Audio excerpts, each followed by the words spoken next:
Hili kapu leo liko na fursa kwako. Ni kwa namna gani wanawake wapambanaji, washikadau tunasema, wanaharakati, ni kwa namna gani wanaendelea kupambana katika kuhakikisha kwamba mwanamke anaweza kufanya biashara bila kupitia vikwazo vyovyote. Na hivi vikwazo ni kama ubaguzi, ukatili. Lakini pia kuna wakati mwingine mwanamke haonekani kama yeye biashara fulani hasa ndiye anaweza kuifanya. Anaonekana kama hii sio ya kwake, hii ilipaswa kufanywa na mwanaume. Lakini wakati huo ndo yeye yuko pale na anaifanya, ila sasa kuna kosekana ushirikiano. Sasa washikadau, wanaharakati ambao tutakuwa nao hapa mjengoni watakuja kutupa somo hapa ni kwa namna gani wanaendelea kupambana katika kuhakikisha kwamba mwanamke anafanya biashara ambayo pia itampa manufaa. Lakini mwanamke anafanya biashara bila kupata vikwazo kama ambavyo mwanaume anafanya, ndugu yangu. Na mwanamke vile biashara zingine ambazo wanafanya wanawake lakini mwanaume hawezi kuzifanya. Hawezi kuzifanya. Zipo. Mpaka anashangaa kama huyu mwanamke amewezaje? Mbona mimi siwezi kufanya biashara kama hii? Wapo. Sasa mengi zaidi tutasikia kuanzia pale majira ya saa 5:05. Yaani kama hamjui basi mjengoni leo tupo na mkurugenzi wa shirika moja kutoka huko nchini Uganda, Bisheila. Atakuwa hapa mjengoni akishirikiana vizuri kabisa na Tamwa. Kutakuwa na meneja miradi hapa kutoka Tamwa, lakini vile vile tutakuwa na mwenyeji wetu hapa makao makuu Dodoma, Tanzania. Big Grace atakuwa hapa akiwakilisha TWCC. Sasa tutakuwa pia na mwanamke mjasiriamali kutoka Ilumbo Group. Ilumbo Group Company Limited nao pia mjengoni leo. Tumewaalika katika hili kwa sababu pia ni wanawake ambao tunawaona namna ambavyo pia wanapambana. Na sisi tunaona kabisa kwamba Ilumbo wakati mwingine wanapambana na kuna siku wanatamani wavuke boda. Kwa jinsi ambavyo mapambano yao yanaendelea. Hawa kuvuka boda lazima, maana na waona yani wako na kasi yao ya ajabu sana, kasi nzuri. Na imani leo watapata elimu ya kutosha. Atajifunza pia hapa mengi zaidi, kwa sababu inawezekana pia kuna vikwazo, kuna changamoto nyingi anazozipitia. Na wakati mwingine anakosa ufumbuzi, ila kupitia wataalamu ambao watakuwa hapa akiwemo huyu mkurugenzi mtendaji kutoka shirika la EASSA. Jamani ni EASSI, anatokea pale nchini Uganda, anaitwa Bisheila Kawamara. Naye pia atakuwa hapo mjengoni kwa sababu shirika hili lina mradi mzuri sana kwa ajili ya wafanyabiashara wanawake. Tu kwa sasa, lakini hata baadaye kwamba hata mipaka inapofungwa, kwa sababu hauwezi kuzuia milipuko ya magonjwa. Hata kama COVID itaondoka inaweza kuja kitu kingine, lakini kupitia kuwa kwa vikundi itawasaidia. Sasa hata kama mipaka inapokunjwa, kunakuwa na nguvu ya pamoja, wanaweza wakaangalia namna gani ya kupeleka mawazo yao, lakini namna gani ya kufanya kuwa na alternative ya kufanya biashara, kwa sababu kwa pamoja kama mnavyojua hizi misingi na sheria labda guidelines za COVID-19 inakuwa ni ngumu. Gharama zingine kwa mfanyabiashara mmoja mmoja ni ngumu. Kwa hiyo ina support hivi vikundi kuweza kuwa na nguvu ya pamoja, kwanza kupata sauti, lakini pia hata kukiwa na hizo initiative kupush agenda inakuwa rahisi sasa. Na mfano mzuri tunao hapa ambao wao ni Ilumbo Group. Ilumbo Group pengine mnaweza kutuambia kupitia nyie mlivyoungana na kuwa wanawake pamoja, mmeungana kufanya biashara, imekuwa rahisi kiasi gani ukitofautisha na yule mwanamke ambaye anafanya biashara mmoja mmoja? Asante. Nashukuru. Ilumbo Group tumeona ni afadhali ya pamoja. Mfano mzuri ni mimi mwenyewe mwenyekiti. Nilishakuwa nikifanya biashara kwa muda mrefu sana. Nikiwa mimi kama mimi, Nilikotoka ni mbali sana, lakini sikupata jicho la pili kuweza kuniona ninafanya nini. Sikuweza kupata mtu ambaye angeweza kuwaza kunisapoti. Ila baadaye nilipopata wazo la kusema mimi kama mimi nimesimama kitambo, sijapiga hatua, labda naweza kutafuta wamama wenzangu ambao wana hali ya kupambana kama mimi, tukaunganisha kitu kikao kimoja, kwa sababu sauti ya wengi inafika mbali. Ndipo nilipoamua kuwatafuta wamama kama 4, nikaweka chini, nikamwambia jamani, tumepambana kitambo sana, kila mmoja anaelewa jinsi alivyopambana. Kwa sababu sisi historia yetu kidogo inasikitisha, kwa sababu ni wamama ambao tulianza bila mtaji. Hapa soko la Majengo tulikuwa tunaenda, unaandika jina, unapewa bidhaa, nyanya, vitunguu, nini, unapewa zile bidhaa, unaenda kutembeza mtaani ikiwa kichwani. Baada ya kutembeza pale, baada ya kumaliza ukirudi unapiga hesabu. Ananidai bei gani mwenye mali yake? Kiasi kaza, unapeleka, cha kwako unabaki nacho. Unakwenda tena kubeba mzigo mwingine. Ndiko mimi mwenyekiti nilikotokea. Nimekwenda na hiyo, baadaye nikaa nimejiwekeza kifaida changu, nikaamua sasa kufungua biashara ya kutulia. Nimetulia pale, nimekwenda muda mrefu sana. Ndipo nilipoona hapana, sisikiki. Ndipo nilipowatafuta hawa mama, tukaanzisha. Baada ya kuanzisha, tulianza kwa kujitafutia wenyewe, tunachangishana.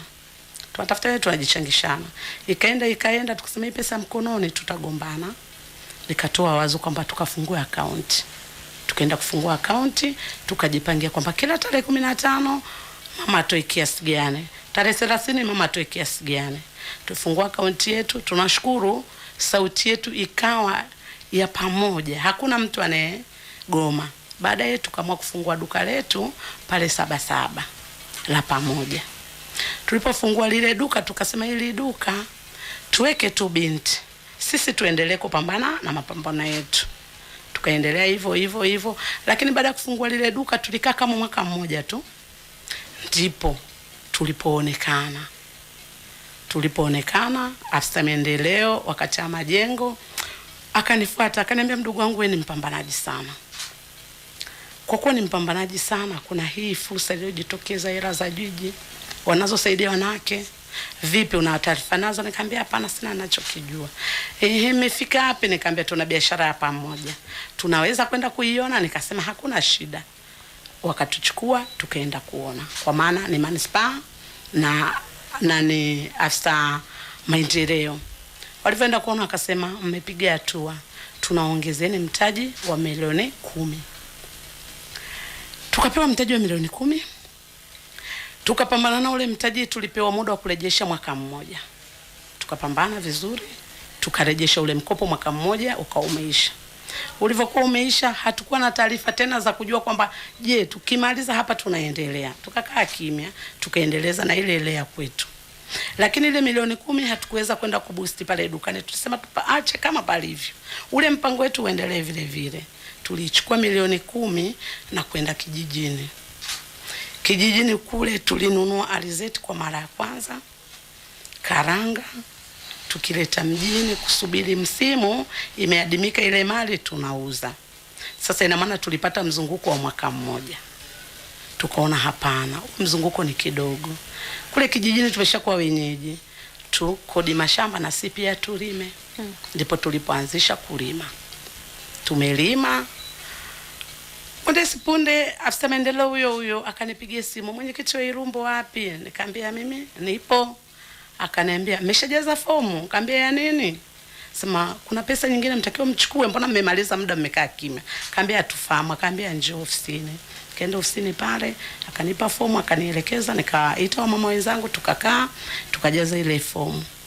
Akaniuliza malengo yenu? Nikamwambia sisi malengo yetu kwanza tunaizuza hizi bidhaa kama bidhaa. Yaani ile alizeti tunawauzia wafanyabiashara. Lakini sasa wazo tulionalo sasa hivi, tutoke kwenye kuuza nafaka, tufike kwenye kuichakata nafaka. Akaniambia mdogo wangu, wazo zuri. Ombeni mkopo ambao unaweza kuwawezesha kufanikisha hilo jambo. Tumeomba milioni 60. Tulipoomba milioni 60 tukapatiwa ile pesa. Tulivyopatiwa ndo tumeweza kununua mashine ya kukamua alizeti. Tumekodi sehemu ya kufunga mashine yetu, na mpaka sasa tunavyoongea tumeshaifunga ile mashine. Tunasubiri umeme pia. Umeme TANESCO walituahidi wako tayari kuweka, ila sema msimu umepita, kwa sababu msimu tayari mbegu ni chache. Tukaona afadhali hii pesa baada ya kulipa umeme tuendelee kufanya nini, kuizalisha. Kwa hiyo tunanunua alizeti na kukamua kwenye mashine za wenzetu na kuuza mafuta kama mafuta. Tuna duka letu linalouza mafuta, utabango kubwa, na wamama 5 wako pale wanaofanya ile kazi, na duka letu tuendelea kuuza ile mafuta. Lakini mashine yetu iko pale, ukipita hii barabara ya Milembe, ukivuka reli tu kushoto kwako utakuta Ilumbo Group. Ambapo ndipo mashine yetu ilipo. Tulishaifunga kila kitu. Umeme upo lakini ni mdogo, tumeambiwa hauwezi kuendesha ile mashine. Kwa hiyo tunapaswa kuingiza umeme mkubwa. Na asante sana. Asante sana mwenyekiti. Na ni wazi kwamba kuwa na group pana watanua zaidi kuliko ambavyo ongelea kufanya kazi moja kabisa, ndugu mtangazaji. Na turejee sasa kwa EAC. Pengine tangu mmeanza mradi huu ni mafanikio gani ambayo mnayaona ya moja kwa moja? Success. She's asking what are your biggest achievements since you started the project? Okay. Yeah, some of our biggest successes actually has been to see the women coming out. Our main issue was to help the women be able to engage productively with governments, to be able to speak about the challenges they face. So, being able to give us as a YASI information about trade to the women traders, and encouraging more traders to move away from their respective borders and trade with other women. So you find a woman who is from Tanzania in Mutukula is able to send her goods to Juba in South Sudan without moving on the trucks. Originally, a woman would spend days moving on a truck with all the problems that are associated with it. Sometimes these women would get killed because they have money. Sometimes they would get raped while they are on the way. So, slowly by slowly, we have taught our sisters, most of our sisters in the trade, of the small traders, they are not very well educated. Most of them are cheat because people know they didn't go to school, but they have money. So you find people take advantage of them. But with the information we've been able to give them, these women traders are now even not moving. Because if I have a sister at the South Sudan border, I don't need to move from Mutukula with my maize. I just pack it, send it, and my money will be sent back to me. But at the same time, these women traders have got a voice. As my sister here was talking about, when they come together, they are able to speak without fear. Because what we are talking about affects all of us as sisters. So they speak without fear. There were a number of non-tariff barriers. These are not taxes. Taxes we know we pay with money, but there are certain barriers to trade that specifically affect the women traders. So you find somebody can use English or Swahili as a barrier to trade. I know English, I don't know Swahili very well. So when I come to Tanzania, somebody decides to speak to me in Swahili and he's the one I'm supposed to pass. Or you go to Uganda, you can't speak very good English, but that doesn't mean that you don't know what you have to do. So we have kind of made sure that the women traders understand that they have power within themselves to demand for certain things that government has to do for them. Because it's not my fault that I don't understand Swahili, it's not someone's fault that they don't understand English, it's not your fault that you don't know French when you go to Burundi or Rwanda. So governments have to make sure that we are facilitated to trade. So our success has been in providing with women with information, connecting them to banks, because as a yes also that has been a major issue. Most of these women do not have capital to do the trade. And unfortunately, they bank most of their money in banks, but banks do not want to give women credit. And the reason they say these women do not have collateral, they don't own land. Yes, we don't have land because the men don't want us to have land as women. But we have our money and we put it in the bank. So you find that the banking institutions have been very unfair to women traders. They take their money, but they don't want to give them loans. So even as a YASI, we are actually planning to have a bank owned by YASI, but owned also by the women cooperatives that we are working with, so that we have our money and we can easily access it for trade purposes, for investments by women, because that is their money and they need to get it. So it is a success information to give the women a voice, because these women can speak for themselves. When we go to meetings with the women traders speak for themselves.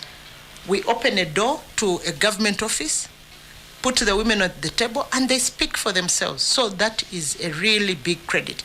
Then we've enabled the women traders to trade amongst themselves and be able to trade from Dar es Salaam to Kampala without ever going to Kampala. All you need is a vehicle going to Kampala to take your goods, and what you need from Kampala, a sister sends it, and it comes and finds you in Dar es Salaam if you're doing business. Okay. Olivia kidogo.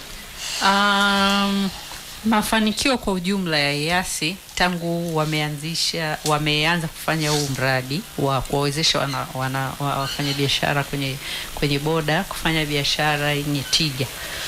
Hadi sasa YASI wamefanikiwa kutoa taarifa sahihi, kuwasaidia wale wafanya biashara kuwa na taarifa sahihi za mambo yote yanayohusu kuhusu biashara, hasa kwenye hiyo mipaka, lakini pia kuwafanya wanawake hawa kuwa na sauti ya pamoja, na sio tu kuwa na sauti ya pamoja, lakini kuongea wao wenyewe.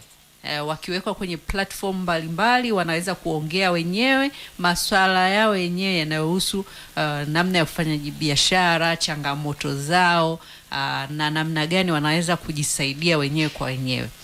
Lakini pia YASI imeweza kuwasaidia hawa mama ambao wako kwenye borders, kuwaunganisha na benki mbalimbali ambazo wanaweza kupata mitaji, kwa sababu kama tangu mwanzo tulivyoona kwamba changamoto nyingine kubwa ya hawa na wafanya biashara, hasa hawa wadogo kwenye mipaka wanawake, ni mitaji midogo.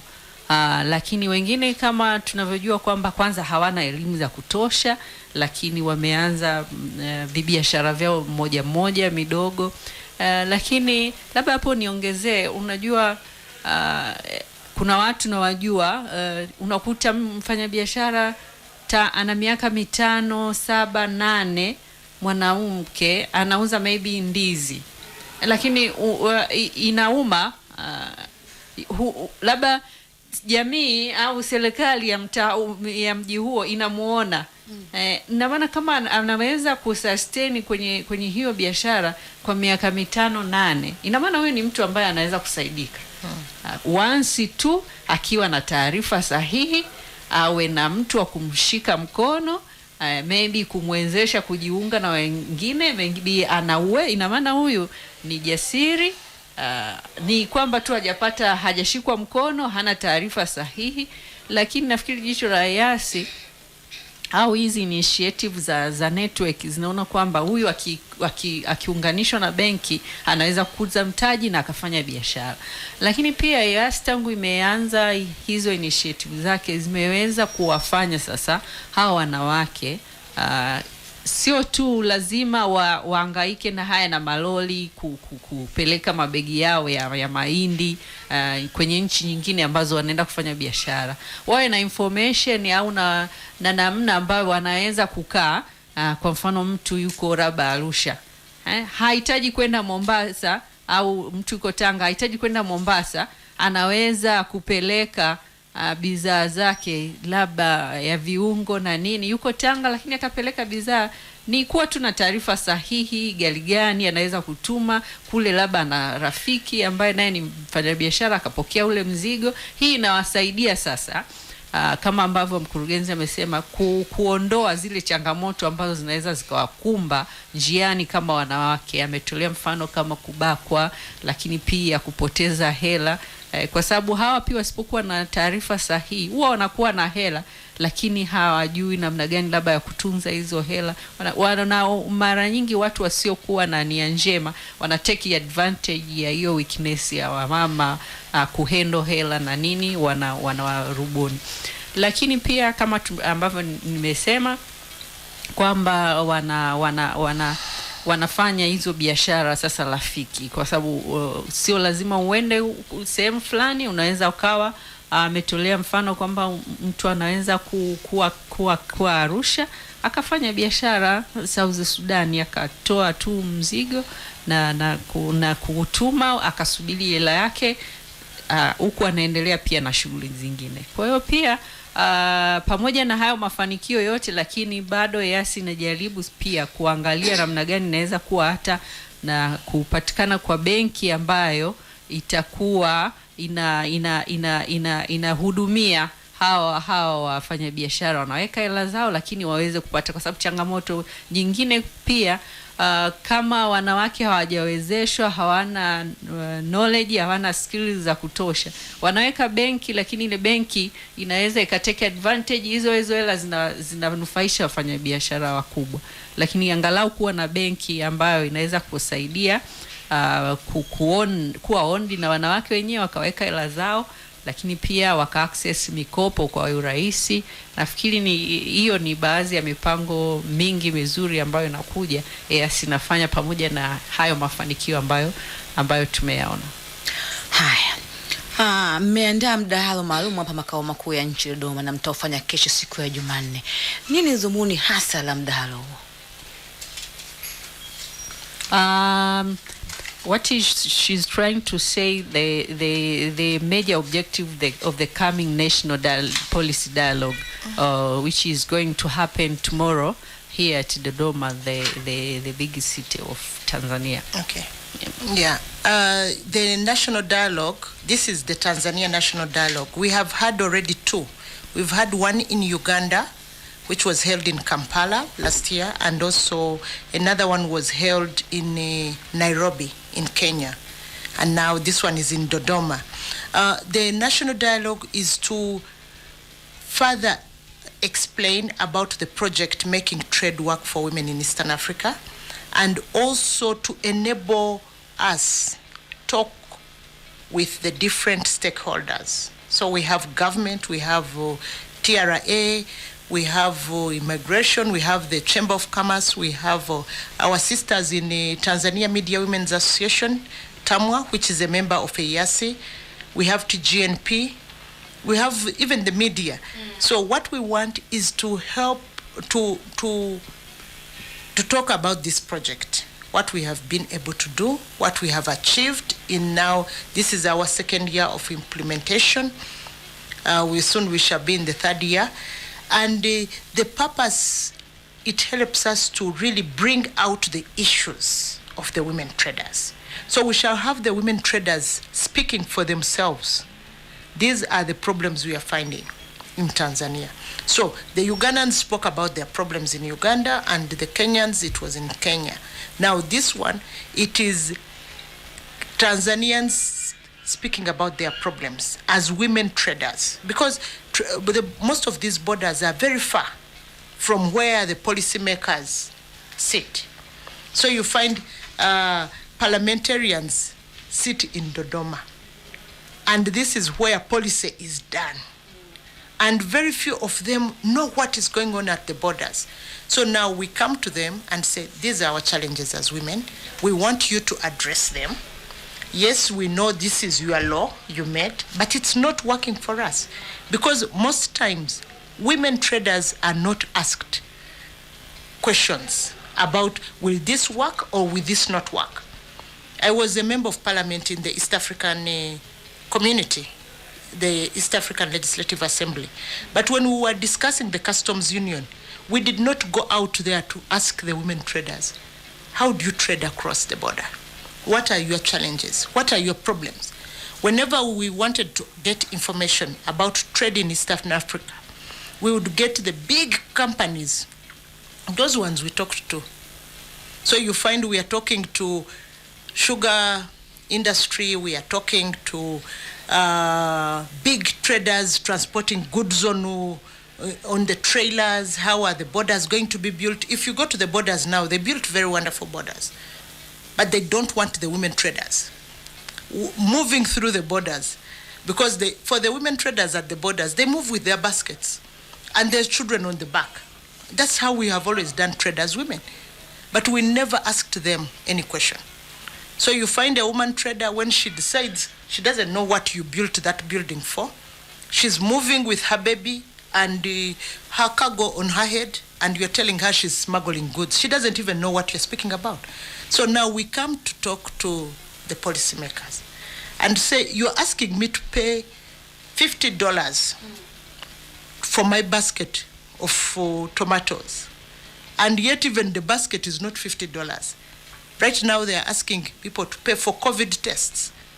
But you know that the capital of the women traders is even not the amount of money that you are asking them to pay for COVID tests. Even if it was $10, that is a whole capital for some of the women traders we deal with. So those are some of the issues. We come to talk to the policymakers and say, okay, even if you make the rules, can we have some rules which are exceptional to the small-scale traders? So that is the purpose of just an overall of what we are going to be discussing tomorrow. Kidogo. Tunaongelea mjadala wa kesho wa kitaifa. Kama ambavyo mkurugenzi amesema, EAC imeshafanya mjadala kama huo tayari Kenya Nairobi, na Uganda Kampala, kwa wanawake wa hizo nchi mbili. Sasa kesho ni zamu ya Tanzania. Sasa nyinyi wadau ambao wote wanatusikiliza, kwamba kesho tutakuwa na mjadala wa kitaifa kwenye mambo yanayohusu namna gani kufanya hawa wanawake ambao wanafanya biashara kwenye borders kuwa na tija. Sio tu kufanya biashara miaka nenda, kuwa na tija. Lakini kwa nini tunaiita National Policy Dialogue? Ni kwa sababu EAC kupitia ufadhili wa Global Affairs Canada pamoja na wadau wake wengine na network kama TAMWA, TGNP, inafanya kazi na serikali, inafanya kazi na taasisi za kiserikali kama uhamiaji, shirika la viwanda Tanzania, mamlaka ya mapato. Wote hawa tunakuja pamoja kujadili sasa pamoja, bila kuwasahau hawa wanawake wenyewe wafanya biashara wa mipakani, kuja kwa pamoja namna gani EAC tayari imefanya hizo initiative kama mafanikio ambavyo yameeleza na mafanikio ambayo yamepatikana. Lakini pia tunahitaji kusikia kinaugagubaga wanasema hawa wanawake wataelezea changamoto, kwa sababu uzoefu unaonyesha kwamba watunga sera wanatunga sera, lakini uzoefu ni kwamba hawa wanawake kwenye mipaka, wafanya biashara wadogo wanawake ambao wengi ni wanawake, hawajapata huwa hawasikilizwi kujua sauti zao au nini hasa kinatokea kwenye hayo maeneo. Unakuta sheria nyingi zinazopitishwa au sera ambazo zinawekwa tu kwa ujumla kuangalia tu wafanyabiashara, lakini ndani ya mle wafanyabiashara kuna visegmenti vya wafanyabiashara aina tofauti, pia hasa hawa wanawake ambao tunawaongelea. Kwanza ni wengi, lakini most of them biashara zao ni ndogo, na wana changamoto mbalimbali kama hizo ambazo baadhi zimeainishwa. Nafanya kazi moja in isolation, mitaji midogo. Basi tuwasikie pia wao wana nini hasa, ili hizo sera, sheria zitakapotungwa basi ziweze kuwa na jicho la haya ambayo yanawakumba. Mfano ambao wametolea ni kwamba, kwa mfano sheria inawekwa ya haya madhara ya COVID-19 upime. Mtu anabeba tu ndizi yake kichwani au anachana 2-3 za COVID-19, unatakiwa utoe kwenda kuuza, upime kipimo cha $50,000. Ukute ile kapo yake au beseni la mama la ndizi au la karoti pengine thamani yake 6,000 au 3,000, lakini sheria ya mpakani kwenda kule, lakini yeye ndo kunampatia kipato kwenda kule, ni lazima upime kwa 50,000. Je, yani huyu mtunga sela alipokuwa au hizi sheria au mikakati mipango inapoweka ilikuwa inamfikiria huyu ambayo mtoto kwenda shule anahitaji hii auze beseni lake la 6,000 kwenda shule. Au labda kuingia sheria za mpakani ili upite pale, kuna hizo sheria za mipaka, kuna gharama ambazo unatakiwa kulipa. Yupo sawa mfanyabiashara labda na lori lake la mahindi anaweza, lakini je, huyu mama ambaye pengine ana fungu tu la viazi mafungu 5 ili akapikia watoto wake wakitoka shule, inamfikiri tunaleta pamoja haya makundi, serikali, wadau wa serikali, mashirika na wenzetu hawa wafanyabiashara wenyewe, basi wasikike hili, hata hizi sheria au sera, mikakati inayopangwa iwe considerative, iwafikirie pia wakati tunafanya hivi, hebu tuweke hiki kipengele maalum kwa ajili ya hili kundi maalum, kufanyisha hizi biashara zao ziwe na tija. Hebu tujaribu kuwawekea hili jicho, tuone labda baada ya muda hawa tunaweza tukawasogeza kwanza kuangalia hizi agencies za serikali tunahitaji pia hata kuwa na thamani maybe. Lakini sasa tumeweka mikakati gani ya namna ya kuwasa. Kwa hiyo ndo essence hasa. Kesho tutajadili kwa pamoja, makundi yote sikiwa na serikali na hawa watunga sera. Tutakuwa na baadhi ya wabunge, baadhi ya viongozi wa serikali, baadhi ya wadau wa mashirika, EAS mwenyewe yuko nchini. Tuangalie namna gani tunaweza tukafanya ili kuwawezesha hawa wanawake wanaofanya biashara kwenye mipaka, biashara zao ziwe na tija. Hebu tuwasikie kidogo pia wajasiriamali wetu kwamba je, nao wanatamani siku moja kufanya biashara yao zaidi mpaka watu wengine, nchi nyingine pia bidhaa zile zikawafikia. Asante mwandishi. Naweza nikasema wafanyabiashara wadogo kwa maana wajasiriamali tunatamani sana. Tunatamani. Ikiwa mimi mwenyekiti wa Ilumbo Group, ninatamani sana utangulizi uliopita nilikotoka na mpaka nilipo. Kwa hiyo ninatamani hizi hatua ziendelee, nisiendelee kubaki hapa nilipo. Ninatamani kufika mbali. Ninatamani ile tofauti ya mwanzo ifike wakati ibaki kwa hadithi. Changamoto zipo. Changamoto zipo kama si wajasiriamali. Unaweza kukuta kwamba bidhaa, manunuzi ya zile mbegu yako juu. Gharama za uchakataji ile mbegu kufikia mafuta iko juu. Ukirudi kwenye soko la mafuta unakuta liko chini. Kwa hiyo kwa mimi mjasiriamali mdogo, hatua kupiga mbele ni ngumu, kwa sababu naweza nikajikuta mpaka nafikisha bidhaa sokoni kwamba inatoka ile kutokana na kwamba manunuzi yako juu, umehangaikia mambo mengi kuichakata kuifikisha pale, gharama zote na nini, unafanya average yako, unajikuta kwamba bei unaouza labda ni ile ama ipo kidogo. Sasa kale kadogo hakawezi kutusaidia sisi kupiga hatua. Ombi letu kama wajasiriamali kwamba serikali ijaribu kututazama. Serikali ijaribu kutazama zile shughuli zetu kwamba ili tuweze kupiga hatua kuanzia tunakoanza mpaka tunakofika sokoni. Serikali nadhani kitutazama hivyo, naamini sote tutapiga hatua. Asante mtangazaji. Lakini utamani mafuta yavuke boda huko. Yaende Uganda, Kenya, Burundi, Rwanda. Alafu leo unajua kuna wageni hujawaletea mafuta. Mafuta Yapo karibu. Hayako mbali, yapo karibu. Watayaona mazuri sana. Natamani sana. Yaani natamani sana. Hata kuna siku moja tuliongea na waziri wa TAMISEMI, kipindi kile umemwalimu. Nilimwambia ninatamani kuvusha mafuta mipaka ya nchi yetu. Na nikasubutu kumwambia, yani ninatamani mipaka yote. Lakini kabla sijatamani kuvusha hii mali yangu au bidhaa Irumbo Group, lazima kwanza vitu vya kupitia vifikishe kiwango cha kuweza kuvusha. Sasa hivi ninakamua mafuta kama mafuta tu ya kawaida sana. Nikamwambia mheshimiwa, haya mafuta siwezi kuyavusha. Inatakiwa kwamba nisogezwe mbele, nikamue mafuta yenye kiwango. Ninapoyavusha boda, naam, Uganda waseme kweli, Burundi waseme kweli, Kenya waseme kweli. Ninatamani hata kesho nikavusha mali ghafi ya Irumbo.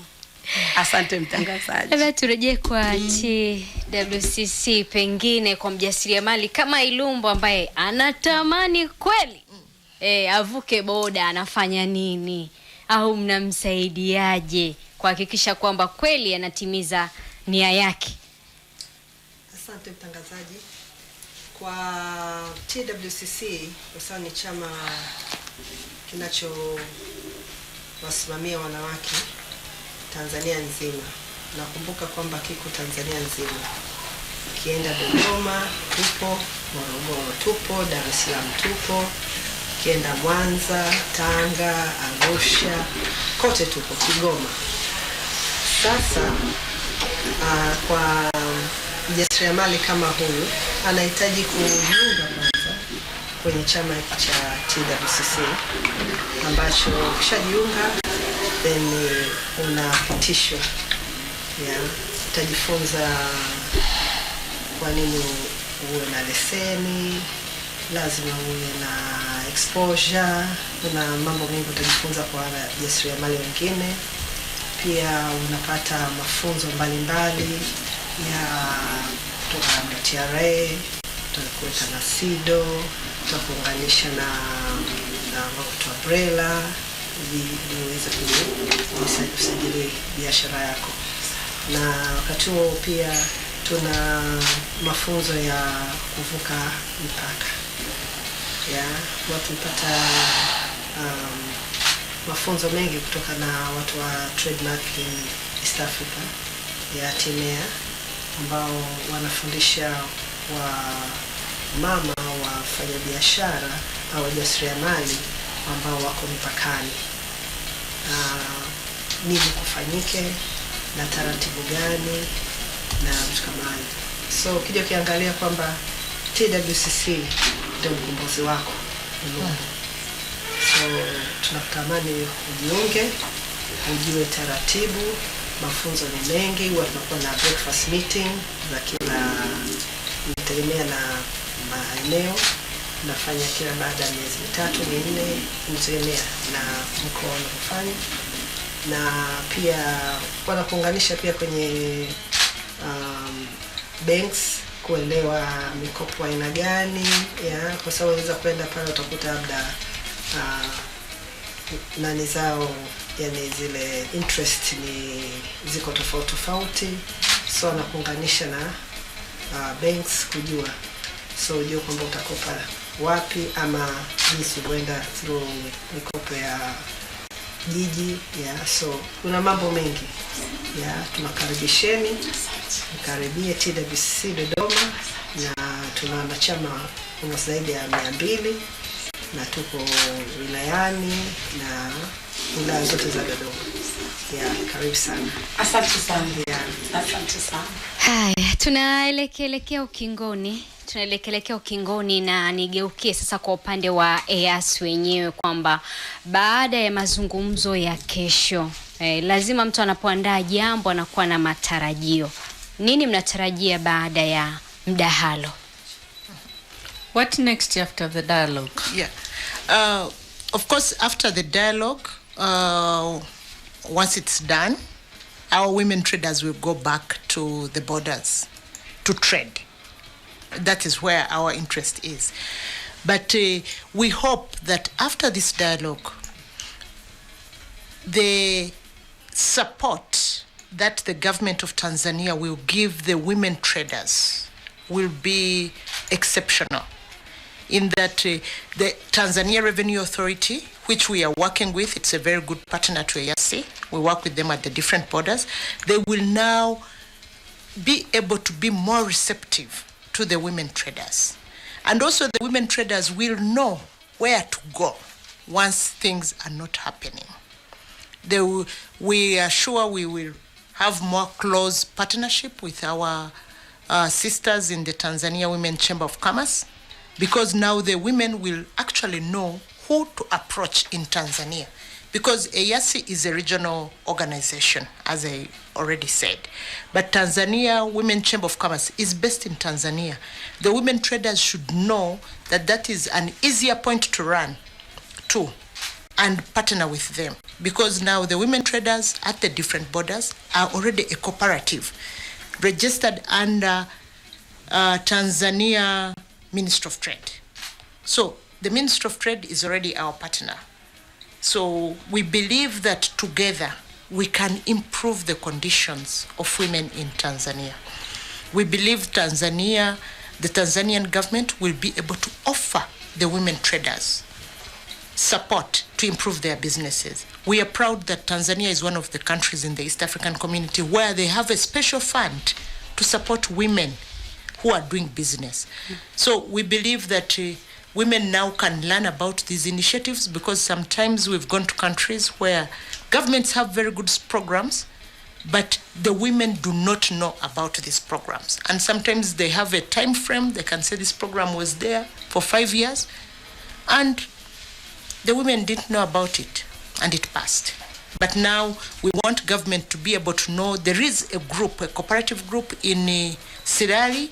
We can get in touch with these women. They have an address. They are organized. So if government has a program, the women are able to receive that program. Sylvia, kidogo. Umeuliza swali kwamba nini baada ya mjadala wa kitaifa wa kesho. Yes, kama EAC na wadau wake wamejipanga kwamba baada ya kesho, hii ni jambo ambalo linajulikana kabisa kwamba wanawake watarudi kuendelea na biashara zao. Lakini watarudi kwa lengo gani sasa? Na jicho la serikali baada ya mjadala wa kesho ambao tumesema unajumuisha wadau wote wa serikali, mashirika na taasisi za kiserikali. Kwa hiyo kutakuwa na jicho la kitofauti kabisa kuhusiana na hao wafanyabiashara ambao wanafanya biashara kwenye mipaka, hao wanawake. Kwamba serikali yetu sasa itakuwa kama mama, naweza kutumia hilo jina, mama, kwamba mama yule ambaye ni msikilivu, mama yule ambaye anapokea hawa wafanyabiashara. Lakini nzuri zaidi ni kwamba haya yote yanafanywa ili kuwaelewa. Unajua, unapomuelewa mtoto wako, unapomuelewa ndugu yako, kwamba ukimwenzesha hapa unajua atafika hapa. Ukimshika mkono hivi unajua utamvusha salama. Ukimpa panado unajua kabisa baada ya masaa mawili, baada ya mwaka mmoja kichwa kitapona, ataendelea.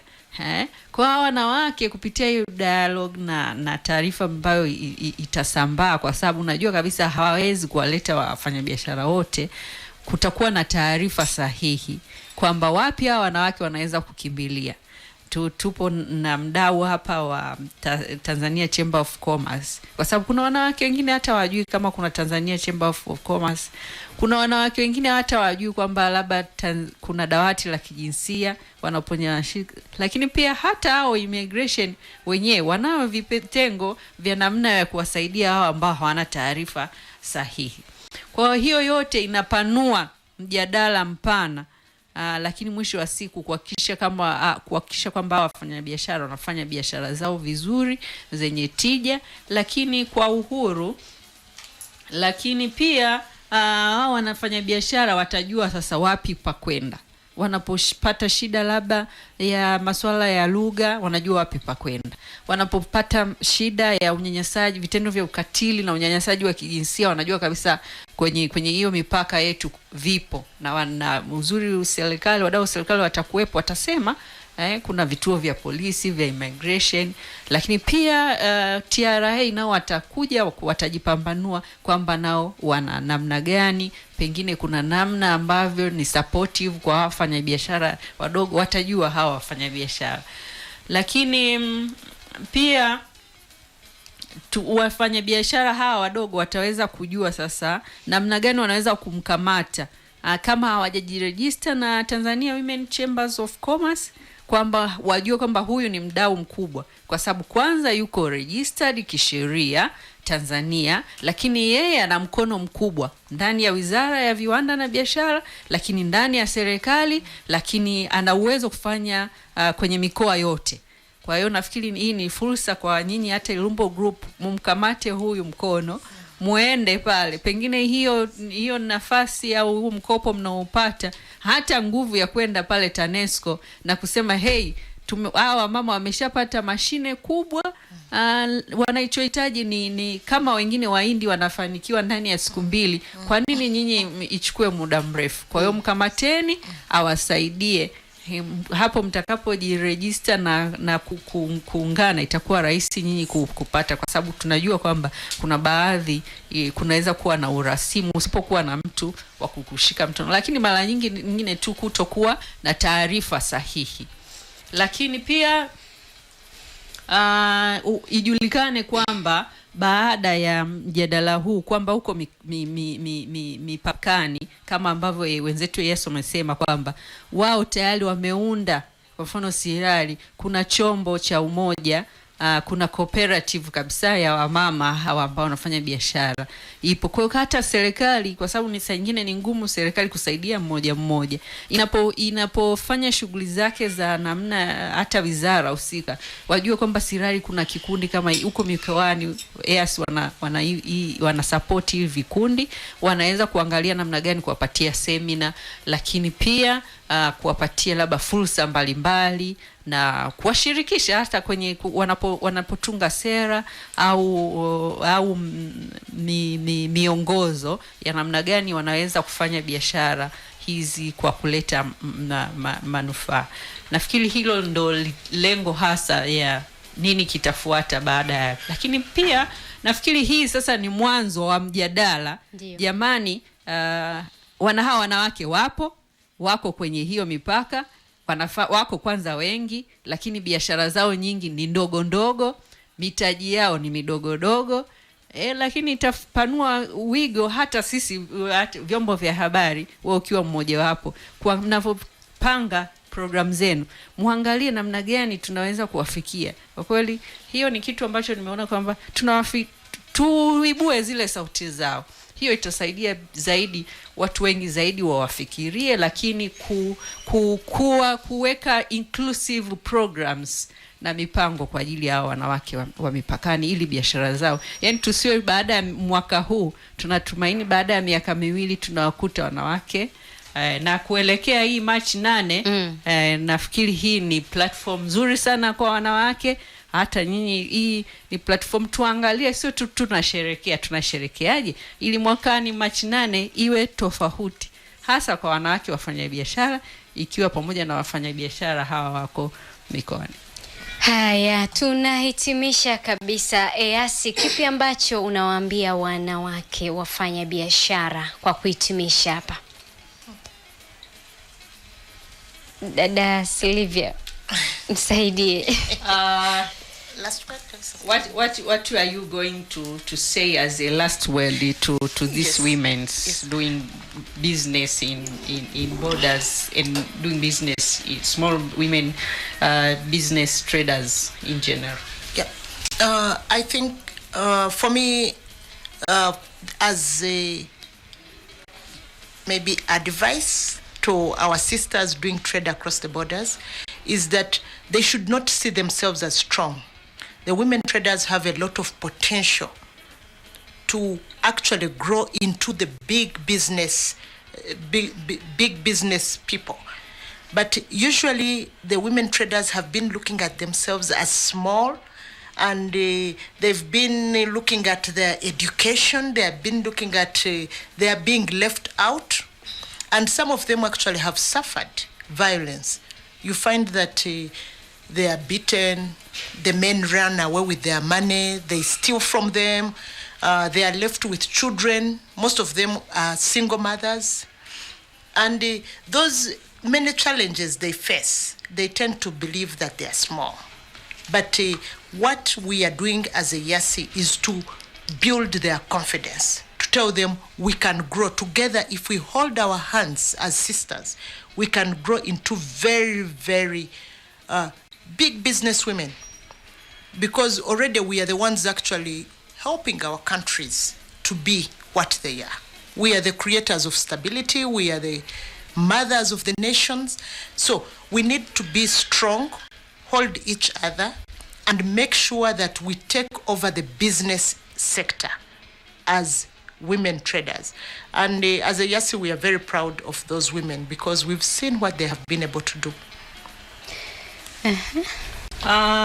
Nasema kwa kuamalizia na kiujumla YASI ni kwamba inawaona wanawake hawa kwamba kwanza wana thamani. Unajua ile kutoka tu, niongezee hapo, ile kutoka tu na kwenda kuuza nyanya, kutoka tu nyumbani kwako kwenda kuuza vitunguu au kuuza tayari wewe una nguvu fulani. Unajua sio kila mtu anaweza. Tayari wewe una nguvu fulani. Kwa hiyo chukulie hiyo nguvu kwamba ni kitu cha thamani. Na sio kujiweka kwamba hata kama shule ndogo au yeye ni mfanyabiashara, yani ile kutoka kwake. Lakini ukitoka sasa, unahitaji mwanga gani? Unahitaji miongozo gani? Ili siku nyingine ulipotoka siku ya kwanza iwe tofauti na iwe na siku ya 70 au iwe ya 80. Lakini ikumbuke kwamba hao wengi huwa wafanya biashara wadogo kwenye mipaka huwa wanajirudisha nyuma na kukosa ile confidence, kwa sababu wakifikiria yale madhira ya kila siku kama kubakwa, hivyo vitendo vya ukatili kwa ujumla, kupokonywa hela zao, wanazalishwa tunavyojua huko kwenye mipaka wanaume wanawazalisha, mwingine haonekani tena, wanawaachia. Kwa hiyo hayo ni msongo wa mawazo. Lakini hizo challenge basi hebu sisi kwa pamoja tuzigeuze na kuwa waone kwamba hizo ni nguvu ya kupambana na ujasiri wa kutoka hapo mahali palipo. Ni only tu sasa, yani unakuwa kama na simu kiganjani na taarifa kiganjani. Ninapopata hili najua ndamuona Tanzania Women of Chambers. Kama upo na mkamata afisa, nina mamlaka, ninapala. Kwa sababu jamani, hata kama biashara zao ndogo ndogo, lakini wanachangia kwenye pato la taifa. Kwa sababu ni wengi. Hiyo 50,000 sijui shilingi ngapi wanachangia, wanalipa kodi, ni nyingi. Sasa kama kodi zao tunazitambua, tunajua kabisa wanachangia, kwa nini sasa lazima tuone hiyo nguvu? Sisi ni sehemu ya nchi, na kwa Tanzania tunajua population yetu ni zaidi ya nusu asilimia ya population yote ya taifa. Kwa hiyo ni wengi.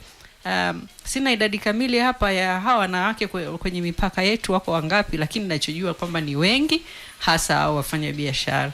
Kwa hiyo wachukulie hiyo nguvu yao sasa, warudi na taarifa kamili, wakijua kwamba tukiweza hapa hata hizo benki wawe na ujasiri wa kusema. Haiwezekani kila wakati unaweka hela alafu usipate mkopo. Unaenda hata kwa mkurugenzi, nahitaji mkopo, tayari nimeshaweka hizo. Kwa hiyo huyo ndo mwanamke ambaye tunahitaji sasa kumuona. Na mimi bado nasisitiza, tunaelekea siku ya wanawake duniani. Hebu hii iwe nguvu yetu.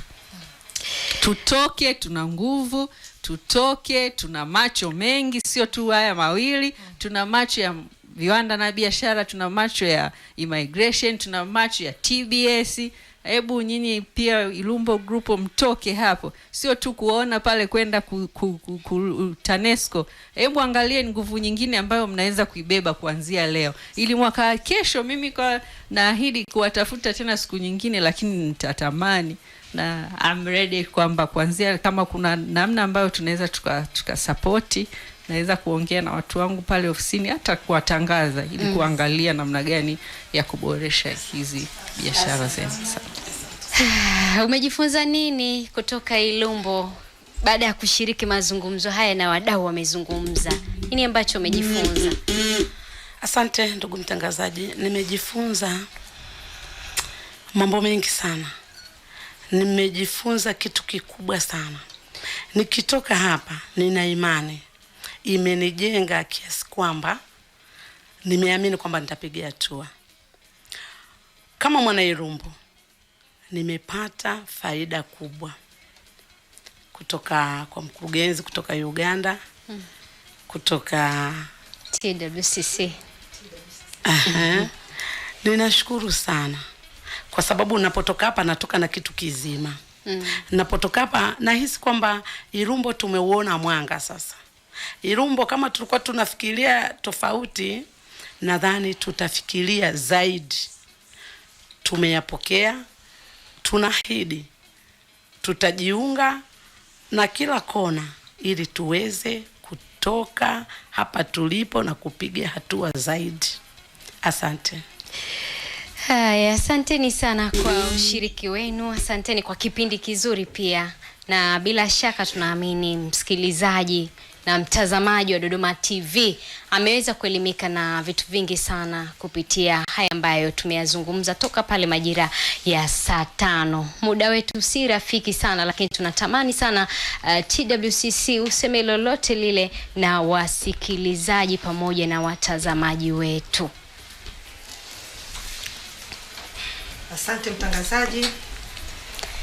Ningependa wamama wajasiriamali mkoa wa Dodoma na wilaya zake zote kujiunga na TWCC kwa sababu ni chama kubwa kinachowatetea wanawake wajasiriamali, na tungependa kutoa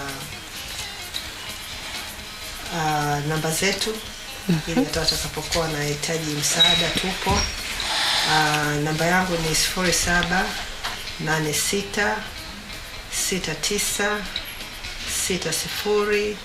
0786696030. Jina naitwa Grace na tuna uongozi hapa, lakini tutafute, tupo tayari kuwasaidia wakina mama Dodoma. Karibuni sana. Tarudia tena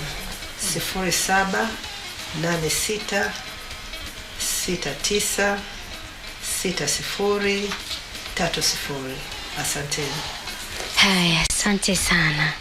Na kumbuka pia kwa wewe msikilizaji na mtazamaji, unaweza kuendelea kufuatilia mahojiano haya. Kama yalikupita, basi utaweza kuendelea kuyafuatilia kupitia YouTube channel yetu Dodoma Online TV, na unaweza pia kuendelea kupata yale mengi ambayo yametokana na kipindi hiki kupitia mitandao yetu ya kijamii ikiwemo Instagram, Facebook pamoja na Twitter. Endelea kutufuatilia huko kupitia mitandao yetu ya kijamii. Asanteni sana.